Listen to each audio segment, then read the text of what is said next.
Êtes-vous désespéré car ainsi orationes semble être assombri? Vous avez été noté par l'autre que les benditionne. Desta ahora mismo y fournit une attention attentive, car celle que Voy la révélera complètement vous bouclera sur les prêts apparents de Dios en vida. La Bible garde un secret puissant sur les raisons pour lesquelles Dios ne répond pas aux naïfs, à ainsi oración, y hoy dévoilons cela vrai, qui vous transformera la vie spirituelle en cirère. Muchas personas a abandonné sup de précisément dans le moment où Deberian maintient ferme. Si c'est le cas, cela attend trop, que vous en avez marre de ce que vous étiez oraclé si vous êtes des messages mensuels. Dieu m'a donné une révélation puissante sur le timing divin, elle qui est le pinto de vous révolutionner, réussi à voir ainsi les circonstances. Avant de continuer, si vous voulez une vie de victoria spirituelle et quière, comprendre los secretos del tiempo de Dios. Aigute de suscribirte ahora mismo a ce canal y activer les notifications las. Vous êtes le puzzle de la découverte, sur le sol vous donnera la paix dans le médium de la espera. Une cloche qui vous préparera à répondre aux mères de bendiciones de l'as que vous avez imaginé.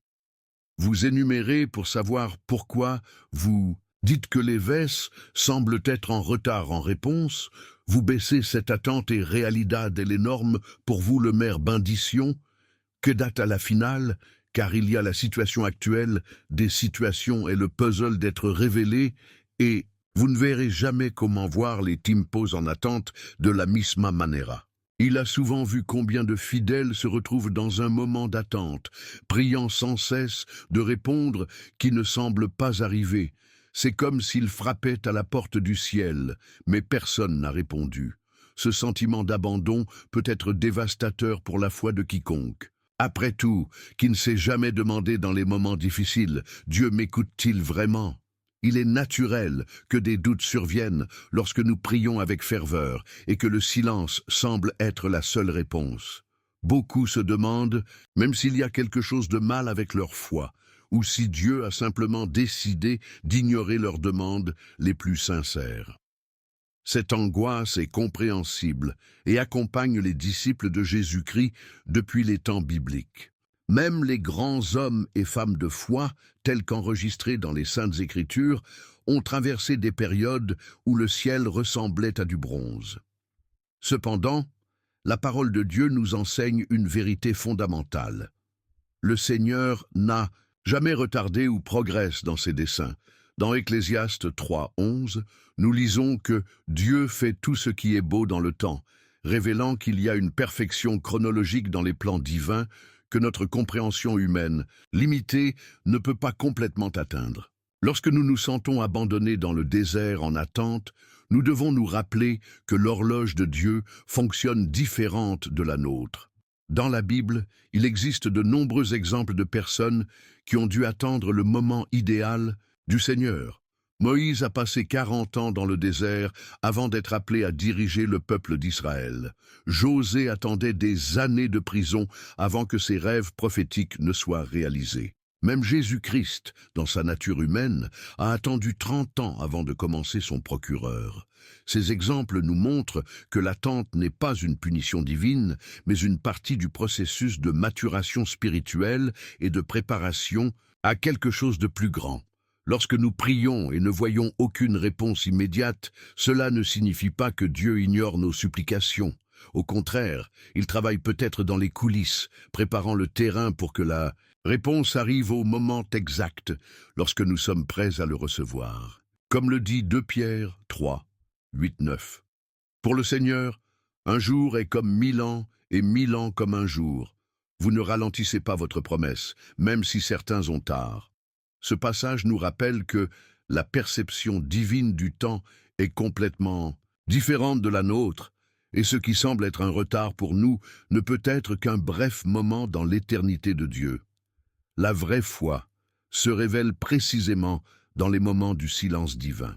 Il est facile de croire lorsque les prières sont exaucées instantanément, mais la vraie croissance spirituelle se produit lorsque nous continuons à faire confiance, même sans voir des résultats immédiats. Comme écrit dans Hébreux 11:1, la foi est la certitude de ce que nous attendons et la preuve des choses que nous ne voyons pas. Lorsque nous rencontrons le silence de Dieu, nous sommes invités à exercer une foi plus profonde qui transcende les circonstances visibles. Souvent, le retard divin a un objectif spécifique, se développer dans les vertus américaines telles que la patience, la persévérance et la confiance inébranlable. En regardant la parole de Dieu, nous voyons qu'il agit rarement à la hâte. La création a eu lieu dans 6 jours, pas en un seul instant. La promesse faite à Abraham a mis des décennies à être tenue. La venue du Messie a été prophétisée des siècles avant la naissance de Jésus à Bethléem.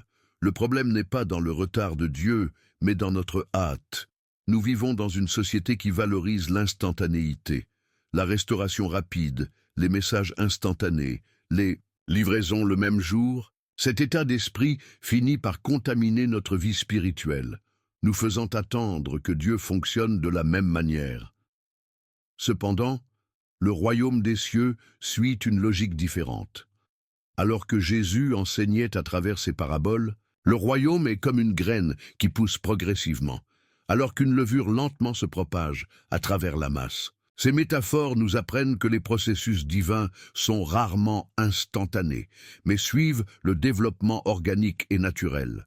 Dans Ésaïe 55, 8, 9, le Seigneur déclare « Car mes pensées ne sont pas vos pensées, ni vos manières, mes voies, car tout comme les cieux sont plus élevés que la terre, mes voies plus élevées que vos manières, et mes pensées plus élevées que vos pensées. » Ce passage nous invite à abandonner notre perspective humaine limitée et à faire confiance à la sagesse supérieure de Dieu, même lorsque nous ne comprenons pas leur méthode ou leur timing. Lorsque nous nous rencontrons dans la vallée de l'attente, nous devons nous rappeler que le silence apparent de Dieu ne signifie pas l'absence ou l'indifférence. Il se peut qu'il façonne notre personnage, teste notre foi, ou s'attend simplement à ce que toutes les pièces s'adaptent parfaitement, afin que leur réponse soit non seulement bonne, mais parfaite. La Bible regorge d'histoires de gens qui ont dû attendre le temps de Dieu. Abraham et Sarah attendaient un fils. David attendait de devenir roi. Les disciples attendirent la venue du Saint-Esprit. Dans chaque cas, l'attente n'était pas en vain, mais elle a abouti à quelque chose de plus grand qu'ils ne pouvaient l'imaginer. Comme enregistré dans 1 Corinthiens 2, 9.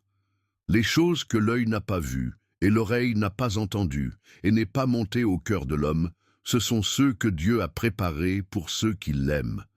Cette promesse nous assure qu'en Panen, attendant, Dieu prépare quelque chose au-delà de notre compréhension. La clé pour faire face aux périodes de silence divine est de garder la foi en vie, de continuer à prier sans cesser et à faire confiance qu'au bon moment, le Seigneur agira. Comme Jésus nous a enseigné dans Luc 18, par la parabole de la veuve persistante, nous devons toujours prier et ne jamais décourager.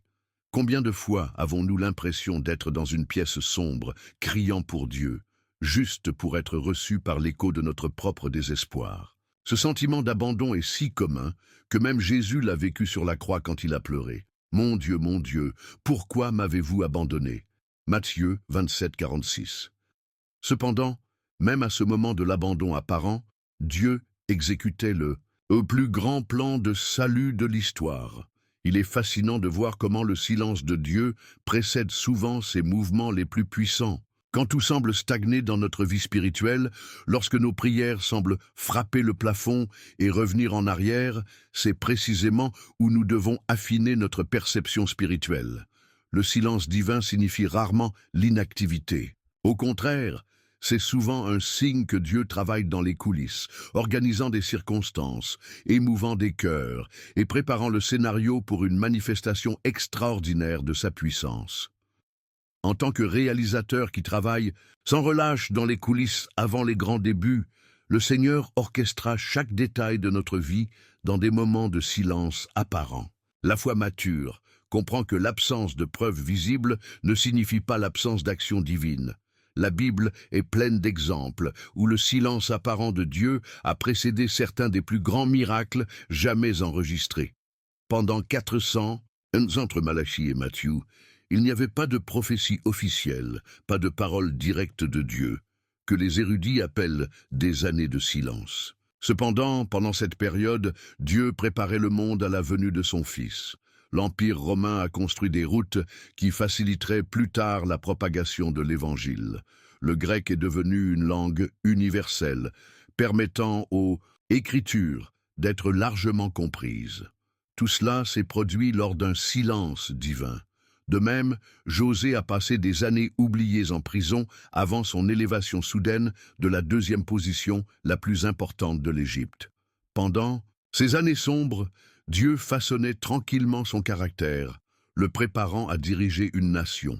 Comme il est écrit dans le psaume 105, 19, « Jusqu'au moment où sa parole a été remplie, la parole du Seigneur l'a prouvée. » Le silence de Dieu n'était pas une négligence, mais un processus de raffinement que Joseph ne comprendrait que des années plus tard. Jésus-Christ nous a enseigné cette vérité à travers ses paraboles et ses exemples. Il a comparé le royaume de Dieu à une graine en croissance secrète. C'est donc le royaume de Dieu, comme si un homme lançait la graine sur terre. Il dort et se lève la nuit et le jour, et les graines ressortent et poussent, ne le sachant, et pas comme Marc 4, 26, 27. Cette parabole illustre parfaitement la façon dont l'œuvre de Dieu se poursuit même lorsque nous ne réalisons pas. La graine ne fait aucun bruit lors de la croissance, mais se développe constamment sous la terre. De même, Dieu travaille souvent dans le silence de nos vies, plantant, arrosant et cultivant les graines de foi qui, au bon moment, produiront une récolte abondante. Ce que beaucoup appellent le silence divin, ce n'est que la période de germination spirituelle où les racines de la foi s'approfondent avant que les fruits se manifestent visiblement. Dans Jean 5, 17, Jésus déclare « Mon Père travaille jusqu'à présent et je travaille aussi ». Cette déclaration nous rappelle que l'activité divine est constante, même lorsque nous ne pouvons pas le discerner avec nos sens humains limités. Lorsque nous regardons l'histoire de la foi d'Abraham et de Sarah, nous trouvons un puissant témoignage sur l'action de Dieu pendant les périodes d'inactivité apparente. Pendant des décennies, ils ont attendu l'accomplissement de la promesse divine d'un enfant. Des années ont passé sans aucun signe visible que Dieu travaillait. Sarah a même ri quand elle a finalement appris qu'elle concevait sa vieillesse. Cependant, tout au long de cette période d'attente, Dieu préparait non seulement la naissance d'Isaac, mais établissant les fondements d'une nation entière et récemment pour la lignée du Messie. Dans Romains 4, 20, 21, Paul écrit sur Abraham. Il ne doutait pas de la promesse de Dieu pour l'incrédulité, mais a été fortifié dans la foi, donnant de la gloire à Dieu, et être très bien que ce qu'il avait promis était également puissant pour le faire. C'est l'essence de la vraie foi, confiance que Dieu travaille même lorsque tout semble debout. La foi biblique n'est pas seulement croire que Dieu peut faire quelque chose, mais à croire qu'il agit constamment, même en période de silence. L'une des leçons les plus profondes que nous pouvons apprendre sur les périodes de silence divine provient de la vie même de Jésus. Depuis environ 30 ans, le Sauveur du monde a vécu une vie ordinaire en tant que charpentier à Nazareth. Les évangiles ne mentionnent guère ces années. Un autre silence significatif dans les Écritures. Cependant, ces années n'ont pas été gaspillées. Jésus grandissait dans la sagesse et la grâce devant Dieu et les hommes. Luc 2, 52. Cette période de préparation silencieuse était essentielle pour son procureur de 3 ans qui révolutionnerait le monde. De même, lorsque Dieu semble silencieux dans nos vies, il nous prépare souvent à une future mission, développant en nous le caractère et la maturité nécessaires pour soutenir les responsabilités à venir.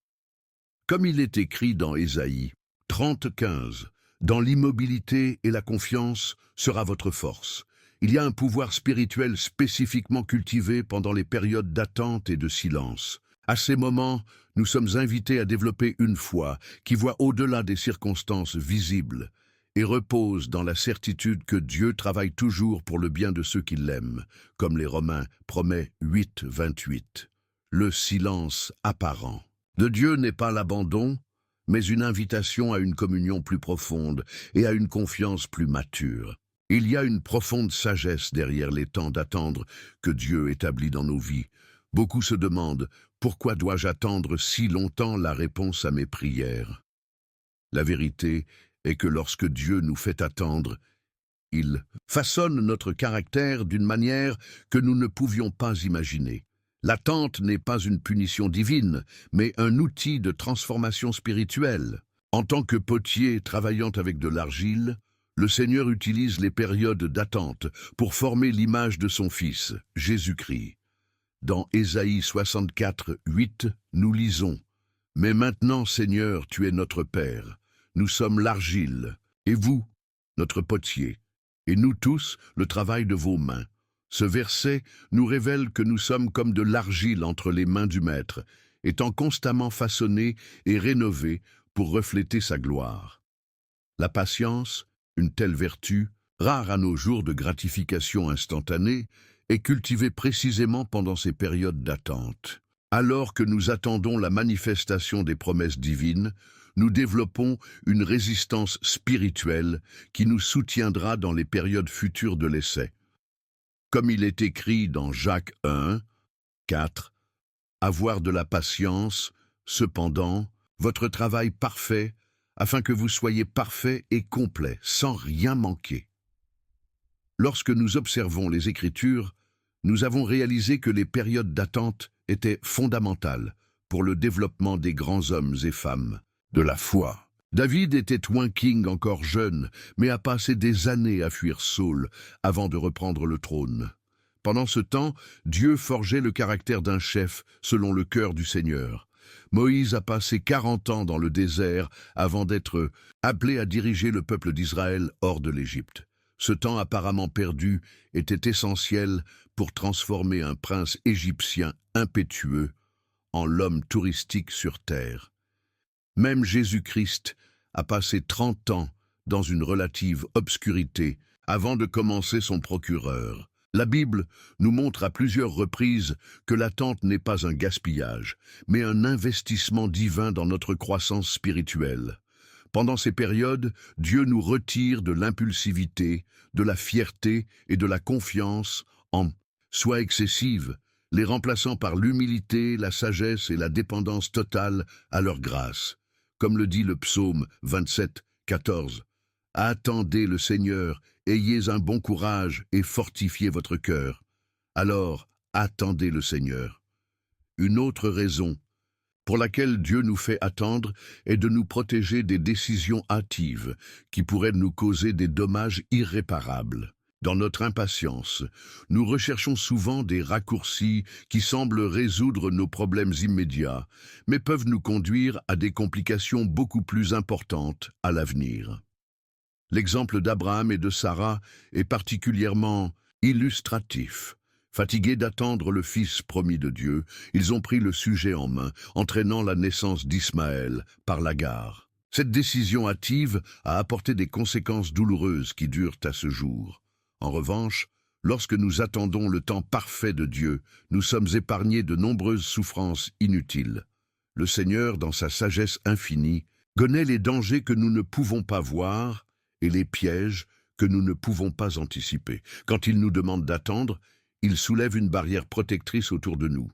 Comme il est écrit dans Proverbe 3, 5, 6. « Faites confiance au Seigneur de tout votre cœur et ne restez pas dans votre propre compréhension.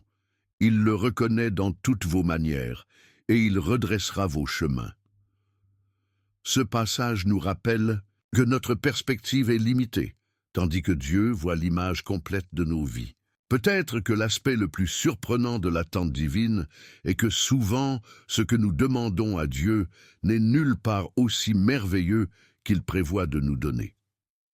Notre vision est limitée par nos expériences passées et nos attentes actuelles, mais Dieu voit des possibilités que nous ne pouvons même pas imaginer. Dans Éphésiens 3:20, l'apôtre Paul déclare que Dieu est puissant pour faire infiniment plus que tout ce que nous demandons ou pensons, selon sa puissance qui opère en nous. Ce passage révolutionne notre compréhension de l'attente. Nous n'attendons pas simplement que Dieu nous accorde ce que nous demandons. Nous attendons qu'il révèle quelque chose de beaucoup plus grand et de meilleur que nous pourrions concevoir. Pensez à Joseph, vendu comme esclave par ses frères. Pendant des années de servitude et une arrestation déloyale, il n'aurait pu prier que pour la liberté ou retourner dans sa famille. Cependant, Dieu avait à l'esprit de faire de lui le gouverneur de l'Égypte et du Salvador des nations entières. Le plan divin était infiniment supérieur à ce que Joseph aurait pu demander.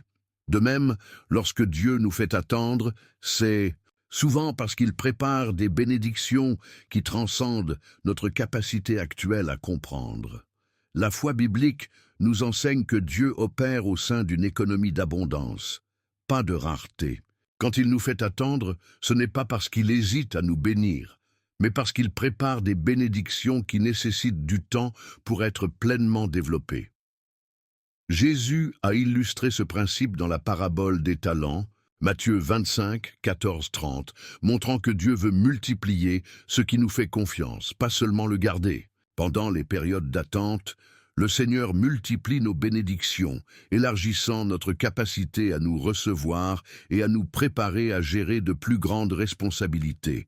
Comme il est écrit dans 2 Corinthiens 4, 17, « Pour notre légère tribulation momentanée produit pour nous un poids éternel de grande gloire. » Ce verset nous révèle qu'il y a une proportion divine en fonctionnement.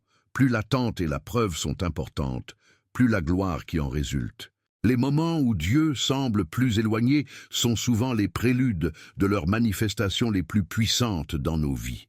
Quand Israël était piégé entre la mer Rouge et l'armée égyptienne, il semblait que Dieu avait abandonné son peuple. Cependant, c'est précisément à ce moment critique qu'il était sur le point d'effectuer l'un des plus grands miracles de l'histoire biblique. L'histoire de la foi nous enseigne que les plus grands trésors spirituels se trouvent souvent dans la vallée d'Espéra. C'est dans ces périodes que nous développons l'intimité avec Dieu, qui ne serait pas possible en période de prospérité immédiate. David a composé ses psaumes les plus profonds pendant ces années d'évasion et d'adversité. Paul a découvert que la grâce de Dieu est précisément lorsque sa faiblesse était plus évidente. 2 Corinthiens 12, 9, 10. Jésus a eu son moment le plus proche avec son Père alors qu'il agonisait dans le jardin de Gethsémani. Il y a des leçons qui ne peuvent être apprises que dans la salle d'attente de Dieu. Lorsque nous sommes obligés de ralentir, d'abandonner nos propres efforts et de compter uniquement sur la providence divine, nous découvrons des dimensions de la foi qui resteraient inconnues dans des circonstances plus favorables. Comme l'a dit C.S. Lewis, Dieu murmure dans nos plaisirs, parle dans notre conscience, mais crie dans nos douleurs. C'est votre mégaphone d'éveiller un monde sourd. De même, les périodes d'attente sont comme des orateurs divins qui amplifient les vérités spirituelles que nous ne pouvions pas entendre autrement. En attendant, nous sommes invités à une communion plus approfondie avec Jésus-Christ, une plus grande dépendance à l'égard du Saint-Esprit et une compréhension plus riche de la grâce de Dieu. Apprendre à faire confiance au temps de Dieu est peut-être l'un des plus grands défis de la vie chrétienne. Lorsque nous sommes confrontés à des circonstances difficiles, il est naturel de vouloir des solutions immédiates. Cependant, la Bible nous enseigne une manière différente. Au lieu de s'enfoncer dans les soucis et les angoisses, nous sommes invités à livrer nos charges au Seigneur par une prière constante. Philippiens 4, 6, 7 nous instruit « Ne vous inquiétez rien ». Avant tous, vos demandes connues devant Dieu pour la prière et la supplication avec thanksgiving. Et la paix de Dieu, qui dépasse toute compréhension, gardera votre cœur et votre esprit en Jésus-Christ. Notez la promesse contenue dans ce verset. Lorsque nous échangeons notre anxiété contre la prière, nous recevons en retour une paix surnaturelle. Ce n'est pas une paix courante, mais qui dépasse toute la compréhension. Une tranquillité intérieure qui n'a aucun sens logique face aux circonstances auxquelles nous sommes confrontés. Jésus-Christ nous a appris que la prière n'est pas seulement un rituel religieux, mais une conversation intime avec un Père aimant qui se soucie profondément de nous. Lorsque nous prions régulièrement, nous reconnaissons notre dépendance à Dieu et déclarons notre confiance dans son timing parfait. La foi ne flotte pas dans le goût des émotions ou des circonstances. Il est ancré dans les promesses immuables de la parole de Dieu. Pendant les périodes d'attente, il est essentiel de s'accrocher aux promesses bibliques qui affirment le caractère fidèle de Dieu. Nombre 23, 19 déclare « Dieu n'est pas un homme qu'il peut mentir, ni fils de l'homme se repentir. Peut-être après avoir promis, n'est-ce pas? Ou ayant parlé, ne le réalisera pas. » Ce verset nous rappelle que la fidélité est une partie intrinsèque de la nature divine. Contrairement aux êtres humains qui brisent souvent les promesses, Dieu est absolument fiable. Sa parole reste ferme au cours des siècles. Lorsque nous sommes tentés de douter pendant de longues périodes d'attente, nous pouvons nous tourner vers les Écritures et trouver d'innombrables exemples de fidélité de Dieu. Joshua, à la fin de sa vie, a pu voir. Il n'a pas échoué à l'une de toutes les bonnes paroles que le Seigneur a prononcées à la chambre d'Israël. Tout a été accompli. Joshua 21, 45. De même, Salomon a déclaré dans le dévouement du temple « Béni soit le Seigneur qui a reposé à son peuple Israël selon tout ce qu'il a dit. Il n'a pas fait l'un de tous ces bons mots qu'il a parlé à travers Moïse, son serviteur. » 1 Roi 8, 56. L'adoration transforme notre perspective pendant les périodes d'attente. Lorsque nous choisissons d'adorer Dieu au milieu de circonstances difficiles, quelque chose d'extraordinaire se produit en nous.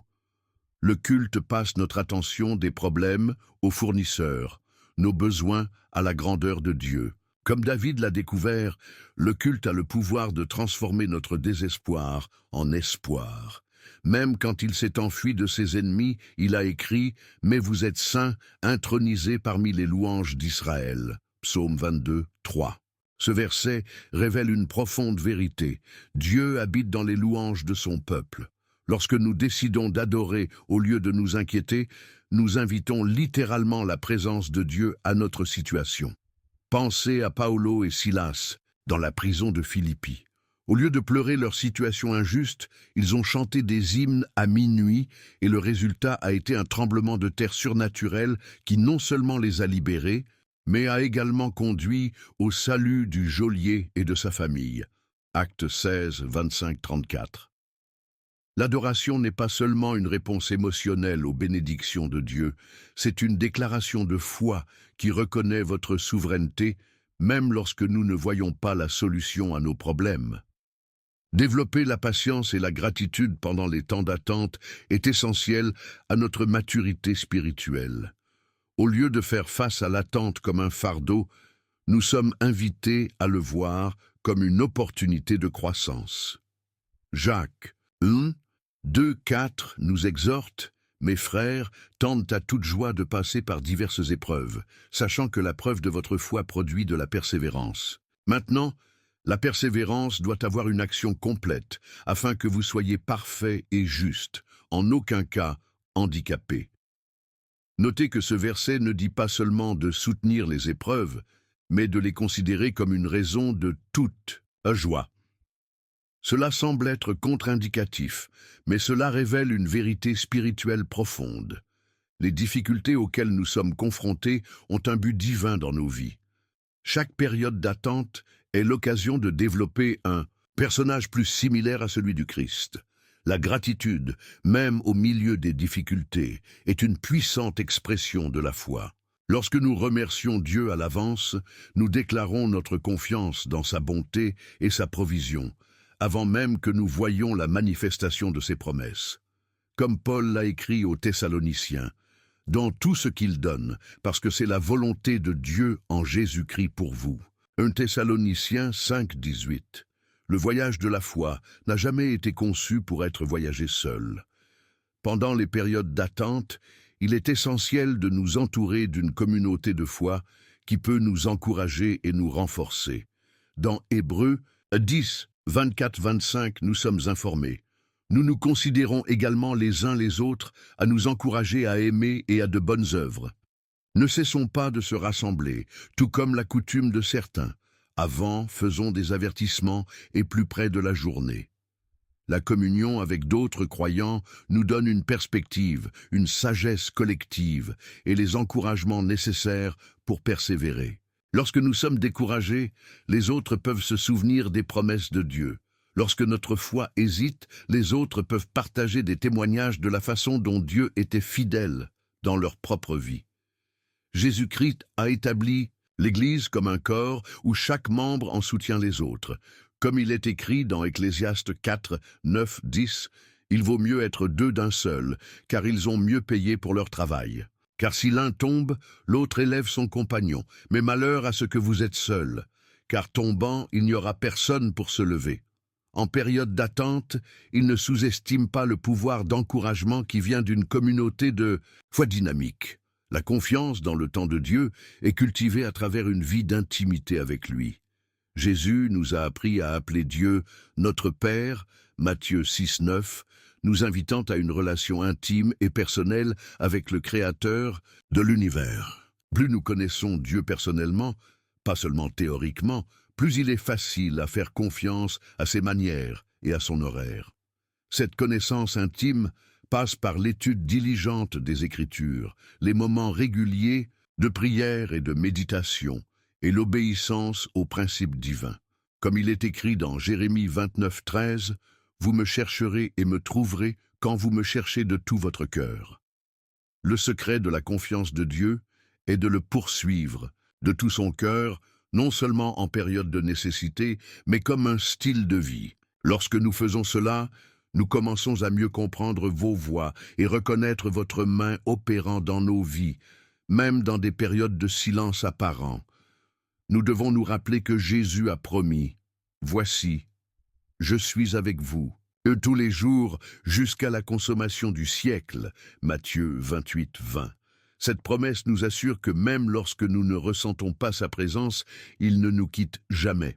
Dans les moments d'attente les plus solitaires, il travaille dans les coulisses, préparant quelque chose qui dépasse nos attentes les plus élevées. L'une des histoires les plus révélatrices sur le moment idéal de Dieu est enregistrée dans le chapitre 11 de l'Évangile de Jean. Lorsque Lazare est tombé au sérieux, ses sœurs ont immédiatement envoyé un messager à Jésus avec un simple message, mais chargé d'attente. « Seigneur, voici, il est malade à qui tu aimes. » Jean 11, 3. C'était une demande implicite d'intervention, immédiate. Après tout, Jésus avait guéri des étrangers, pourquoi ne courirait-il pas pour sauver un cher ami? La réponse de Jésus, cependant, défie notre logique humaine. Le verset 6 nous dit quelque chose de surprenant. Quand il a entendu parce qu'il était malade, il était encore 2 jours à l'endroit où il était. Cette indifférence apparente de Jésus semble cruelle à première vue. Il aurait pu partir immédiatement, mais a délibérément choisi d'attendre. Pour Martha et Maria, chaque heure qui passe a représenté une diminution des espoirs de guérison pour son frère. Lorsque Jésus est finalement arrivé, Lazare était mort depuis 4 jours, suffisamment de temps pour que la réalité de la mort soit dissipée, selon les croyances juives de l'époque. La rencontre entre Jésus et les sœurs endeuillées nous révèle quelque chose de profondément sur la façon dont nous percevons les retards divins. Martha, toujours pratique et directe, a été la première à trouver Jésus, et ses paroles révèlent un mélange de foi et de frustration. « Seigneur, si tu étais ici, mon frère ne serait pas mort. » Jean 11, 21. Peu de temps après, Mary a exprimé exactement le même sentiment. « Seigneur, si tu étais ici, mon frère ne serait pas mort. » Jean 11, 32. Les deux croyaient au pouvoir de Jésus à guérir, mais ils pensaient qu'il était venu trop tard. Dans son esprit, il y avait une fenêtre d'opportunité qui avait montré irrévocablement. C'est un sentiment que beaucoup d'entre eux nous ont ressenti dans notre voyage avec Dieu, le sentiment que le temps s'est épuisé, que l'opportunité a traversé et que même Dieu ne peut pas inverser notre situation. Cependant, le but de Jésus était de démontrer un niveau de pouvoir divin qui transcendait les attentes humaines. Il n'était pas en retard. C'était précisément à temps d'accomplir quelque chose de beaucoup plus grand qu'une cure simple. Comme Jésus lui-même l'a expliqué aux disciples, cette maladie n'est pas pour la mort, mais à la gloire de Dieu, que le Fils de Dieu peut être glorifié par elle. Jean 11, 4. Ce qui s'est passé ensuite est devenu l'un des miracles les plus impressionnants enregistrés dans les Écritures. Jésus s'est approché du tombeau où Lazarus a été enterré et a ordonné « Lazare, sortez » Jean 11, 43. Pour l'étonnement de tous les présents, l'homme qui était mort depuis 4 jours a laissé la tombe, toujours enveloppé dans des bandes de lin. Ce n'était pas seulement un miracle de la guérison, qu'une autre peut se remettre d'une maladie avec un traitement approprié ou une intervention divine, mais une démonstration de l'autorité sur leur propre mort. Jésus a non seulement restauré sa santé, mais a inversé sa propre finitude humaine. S'il avait été précédé et a simplement guéri Lazare de sa maladie, l'impact aurait été considérablement plus faible. La résurrection a montré un pouvoir divin qui va au-delà de toute attente humaine. C'est souvent le modèle que nous voyons dans l'action de Dieu. Lorsqu'il semble tardif, selon notre perception humaine, c'est généralement parce qu'il prépare une démonstration du pouvoir qui dépasse nos attentes limitées. Comme il est écrit dans Ésaïe 55, 9, « Car, tout comme le paradis est plus élevé que la terre, il en va de même pour mes manières plus élevées que vos manières, et mes pensées plus élevées que vos pensées. » L'épisode de la résurrection de Lazarus nous apprend une leçon fondamentale sur la souveraineté de Dieu et son timing parfait. Jésus n'était pas limité aux attentes humaines de l'urgence. Il a opéré selon un calendrier divin qui visait non seulement à résoudre un problème immédiat, mais à révéler sa gloire de manière indélébile. Il est significatif que John enregistre, juste après ce miracle, beaucoup parmi les Juifs qui étaient venus rendre visite à Marie, voyant ce que Jésus avait fait, croyaient en lui. Jean 11, 45. Le retard divin a abouti à un témoignage plus puissant qui a conduit beaucoup à la foi. De même, lorsque Dieu semble prendre le temps de répondre à nos prières, il orchestra souvent des circonstances qui entraîneront un impact beaucoup plus important que nous n'aurions vécu avec une réponse immédiate. Alors que Jésus a enseigné ce miracle, le silence apparent de Dieu ne signifie pas l'oubli ou l'abandon, mais la préparation d'une manifestation plus glorieuse de sa puissance. Notre Dieu est spécialisé dans la transformation des situations apparemment irréversibles en témoignage de leur grandeur. Le comportement de Jésus tout au long de cette histoire nous révèle également quelque chose de profondément émouvant dans le cœur de Dieu. Avant d'exécuter le miracle, l'Évangile enregistre le verset le plus court de la Bible. Jésus a pleuré. Jean 11, 35. Ce détail est extraordinaire. Même s'il savait que dans quelques minutes, il ressusciterait Lazare, Jésus s'est permis de partager la douleur de ceux qu'il aimait. Ses larmes n'étaient pas de désespoir ou d'impuissance, mais d'une véritable compassion. Ce paradoxe nous montre que même lorsque Dieu semble agir, il n'est pas indifférent à notre souffrance. Il secoue de nos douleurs, même lorsqu'il a un plan plus important en cours. Comme il est écrit dans le psaume 34, 18, « Près du Seigneur, de ceux qui ont le cœur brisé et sauve ceux de l'esprit opprimé. » Le retard de Dieu n'est jamais le résultat de l'indifférence. En tant que Père aimant, il se soucie profondément de chaque larme que nous déversons, même lorsqu'il travaille sur quelque chose qui va au-delà de notre compréhension immédiate. Jésus-Christ, étant un Dieu incarné, a démontré cette vérité d'une manière tangible, en pleurant avec ceux qui ont souffert, connaissant même le résultat glorieux qui était sur le point de se manifester. L'histoire de Lazare nous invite à une profonde réflexion sur notre propre expérience, avec les retards apparents de Dieu. Combien de fois interprétons-nous le silence divin comme l'abandon? Quand est-ce en fait juste le prélude à une démonstration plus glorieuse de son pouvoir? Comme Martha et Marie, nous limitons souvent Dieu à notre compréhension de ce qui est possible.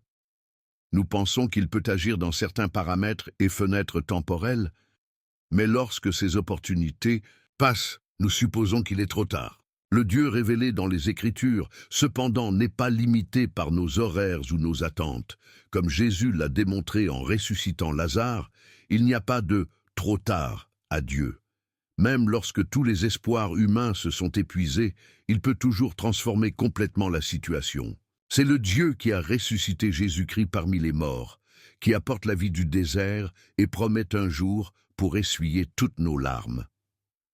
Lorsque nous sommes confrontés à des situations apparemment irréversibles dans nos vies, l'histoire de Lazare nous rappelle que le Seigneur peut parler de la vie des circonstances les plus désespérées. Comme il est écrit dans Ézéchiel 37, 5, où Dieu promet des os séchés. Ainsi dit le Seigneur Dieu à ses os, « Voici, je vous ferai entrer dans l'esprit et vivre. » Peu importe à quel point notre situation semble morte, le Dieu qui a appelé Lazare du tombeau peut apporter la restauration et la vie.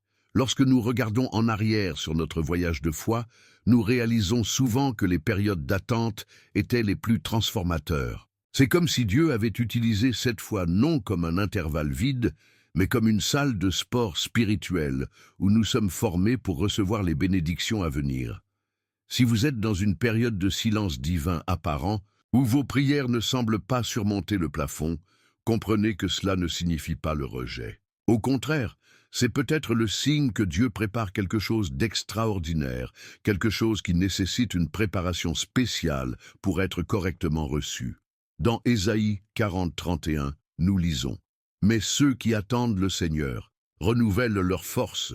Il se lèvera avec des ailes comme des aigles, courra et ne se lassera pas, ils marcheront et ne colleront pas. » Notez que la promesse de renouvellement des forces est directement liée à l'acte d'attendre.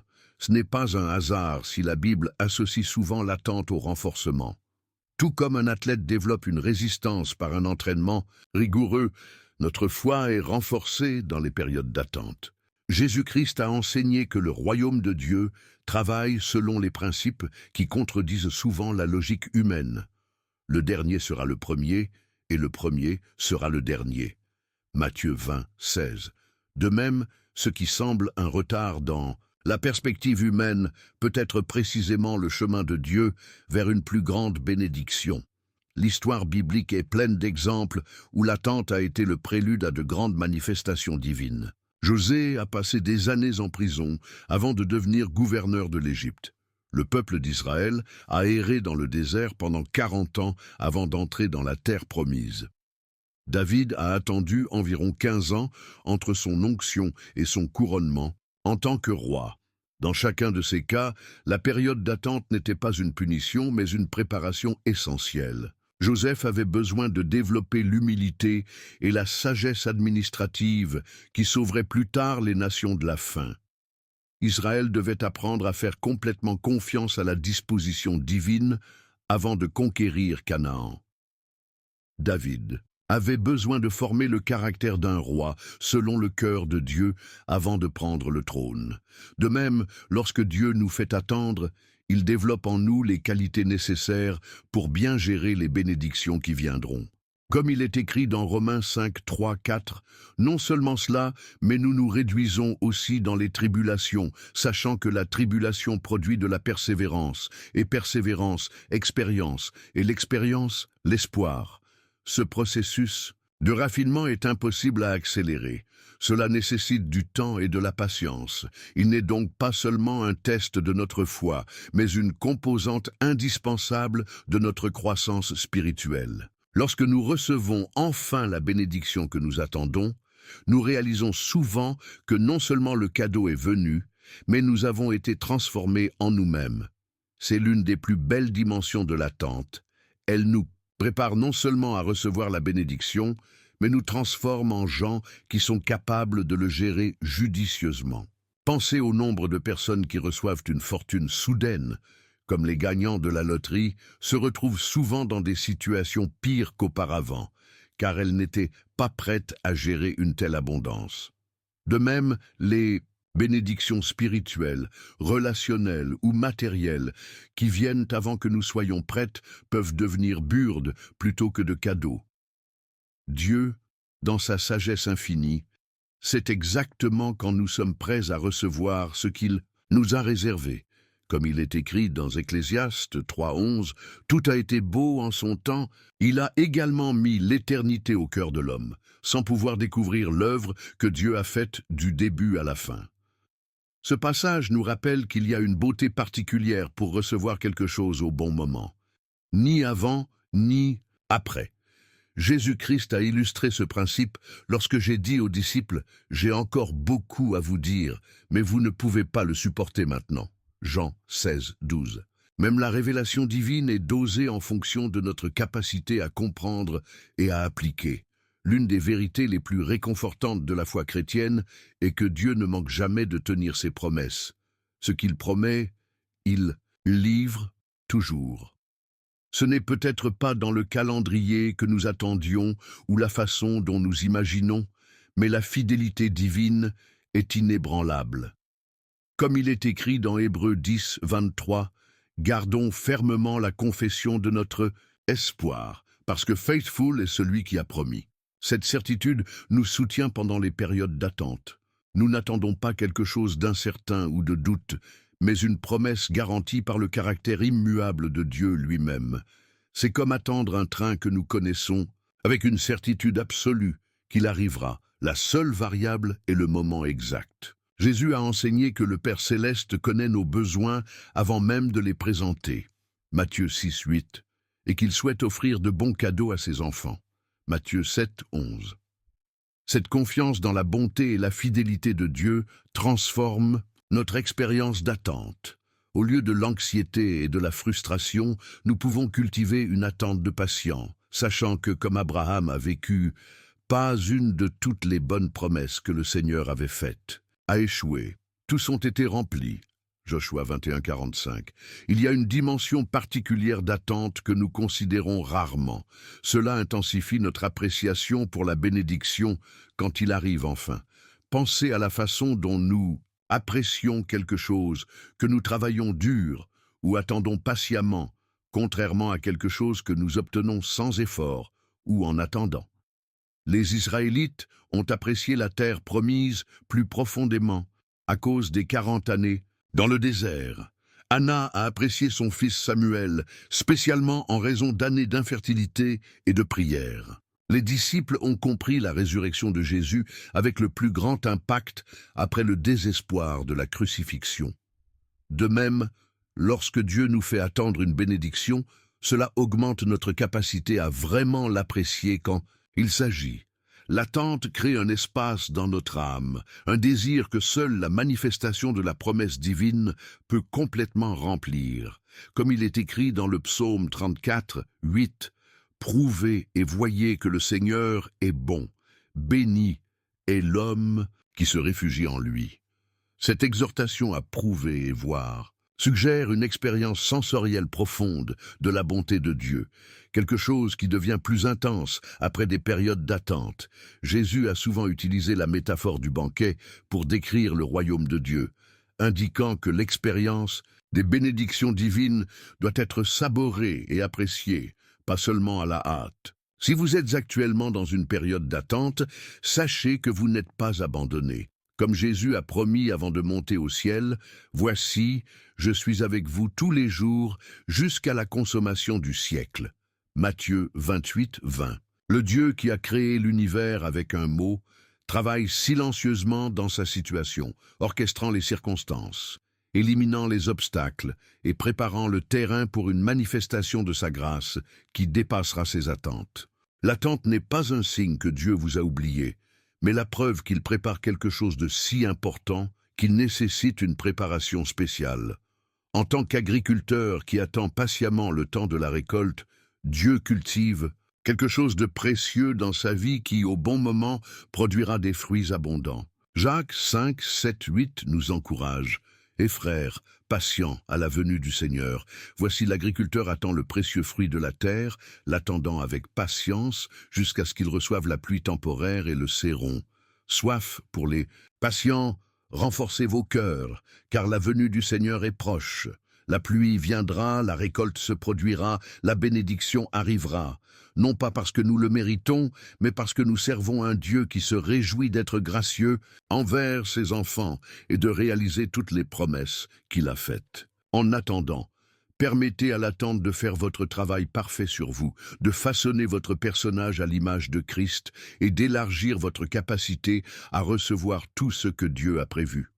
Chers hermanos y hermanas en Christ, il y a eu un privilège d'assister à ces vérités avec us hoy. Si ce mois il y a une piste vous corazonne, quiero narge, qu'est-ce que tu fournis hoy au calendrier parfait de Dios? Parle que vous testez les commentaires en l'os pour prier ensemble pour vous. Chez Olvides d'Arles, comme cette vidéo, comparez avec quelqu'un qui a besoin de scanner ses clés d'Esperanza et surtout, canal croustillant AL vers le destinataire Bad mensuel TUI. Activa las notifications afin que dans tendas no buds of nude publication chaque semaine. Que Dios vous bénit abondamment. Remermerda.